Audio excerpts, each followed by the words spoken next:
Imagine standing beneath the summer sun 50,000 years ago.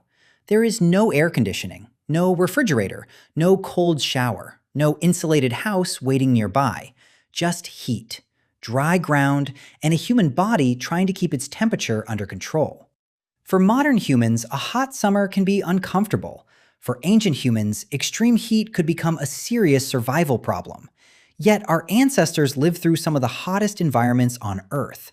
They crossed open landscapes beneath powerful sunlight. They traveled long distances.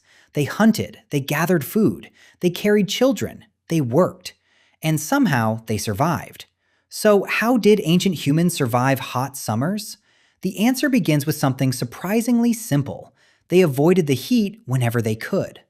Ancient humans did not have to spend every hour under the midday sun. They could change when they moved. They could change where they rested. And they could change how they used their surroundings. During the hottest part of the day, shade could become extremely valuable. A large tree could block direct sunlight. A rock overhang could create a cooler place to rest.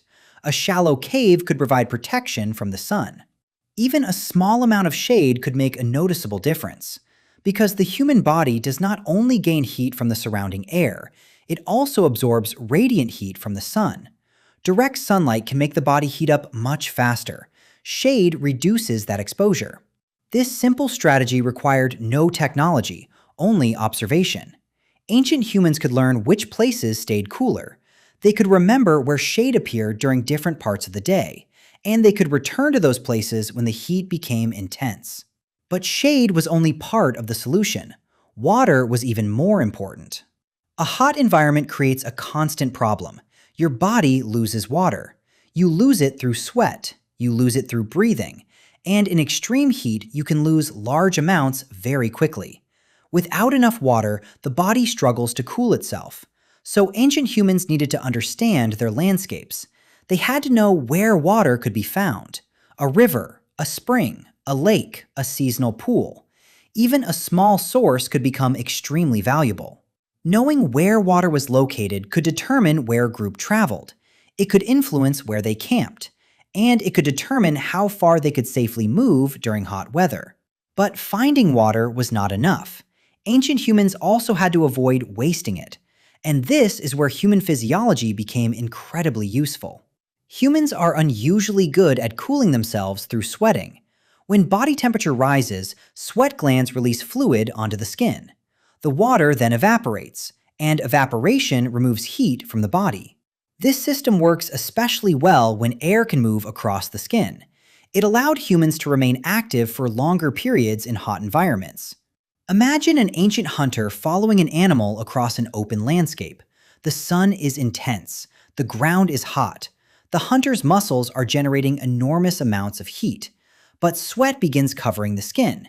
Air moves across the body. Water evaporates. And some of that heat is carried away.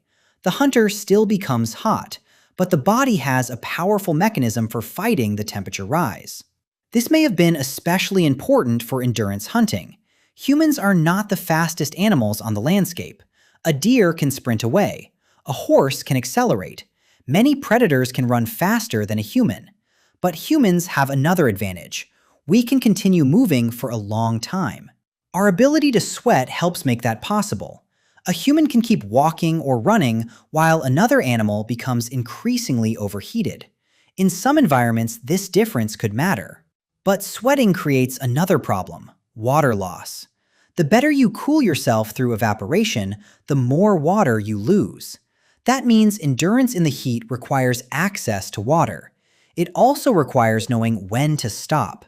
Ancient humans could not simply ignore the temperature. They had to read their surroundings. But ancient humans also had another advantage. They could cooperate. A person alone has limited ability to carry water, food, children, and equipment. A group can divide the work. One person can search for water. Another can gather food. Others can remain with children. People can share information about safe routes and shaded locations. Knowledge becomes something the entire group can use. And that knowledge can survive even when an individual does not. A child can learn where the water is. They can learn which plants provide moisture. They can learn which paths remain shaded. They can learn when animals usually move. They can learn when the heat becomes dangerous. Over many generations, environmental knowledge becomes part of a culture. This is one of the most important differences between humans and many other animals. We don't only adapt biologically, we adapt behaviorally. And behavioral adaptation can happen much faster. A population does not need to evolve a new body every time the climate changes. People can simply change what they do. They can move, they can change their schedule, they can change where they live, they can change what they eat, they can change what they carry, and they can pass those solutions to the next generation. But what did ancient humans actually do during the hottest part of the day? We cannot watch them directly. Archaeological evidence can tell us where people lived and what they used. But many of the small, daily decisions leave no obvious trace. Still, basic human physiology gives us clues. People living in extreme heat would benefit from reducing unnecessary activity during the hottest hours. They could move during cooler periods. They could rest when temperatures peaked. They could become active again when the sun weakened. This pattern is still used by humans living in hot climates today. Morning can be productive. Midday can be slower. Evening can become active again. The strategy is simple. Don't fight the environment when you can avoid it. Use the cooler parts of the day. But ancient humans also needed protection from the sun. Their bodies already provided one layer. Hair could protect the scalp. Skin pigmentation helped reduce ultraviolet damage. And clothing, when available, could provide additional protection. Early clothing did not need to look anything like modern clothing. Animal skins, plant fibers, and other materials could create barriers between the body and the sun. Loose coverings could provide shade while allowing air to move. But clothing in extreme heat creates a trade-off. Covering the body can reduce direct sunlight, yet heavy or poorly ventilated clothing can trap heat. So the material, shape, and timing would matter. Ancient humans were also surrounded by natural materials that could help them create shelter. Branches, leaves, animal hides, mud, stone. A shelter did not have to be complicated to be useful. A roof could block sunlight. A wall could reduce hot wind. A shaded sleeping area could help the body recover during the hottest hours. And once again, the most important ingredient was not technology. It was knowledge. Knowing where to build, knowing which direction to face, knowing when the sun would reach a particular location, knowing where wind moved through the landscape. Small decisions could make a large difference. Ancient humans were not permanently attached to one location. When conditions became difficult, groups could move toward better environments. They could follow rivers, move toward higher ground, search for shade, follow migrating animals, travel towards seasonal resources. This flexibility mattered enormously. If one place became too dry, another might still provide water. If food disappeared, animals might move elsewhere. If temperatures became extreme, a group could change its route. Humans could carry knowledge from one landscape to another. And eventually, humans spread into environments that would once have seemed impossible to survive in. Deserts, tropical regions, dry grasslands, open savannas. Each environment created different challenges, and each demanded different solutions. Humans survived partly because they were flexible. They could observe, experiment, remember, teach, and change. There is also something fascinating about our bodies themselves.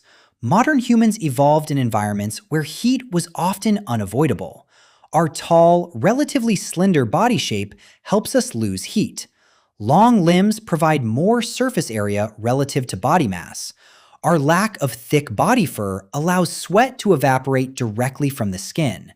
And our ability to sweat across much of the body gives us an efficient cooling system.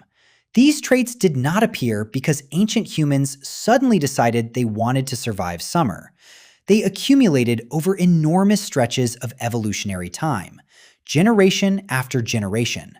Small biological differences, different environments, different survival pressures.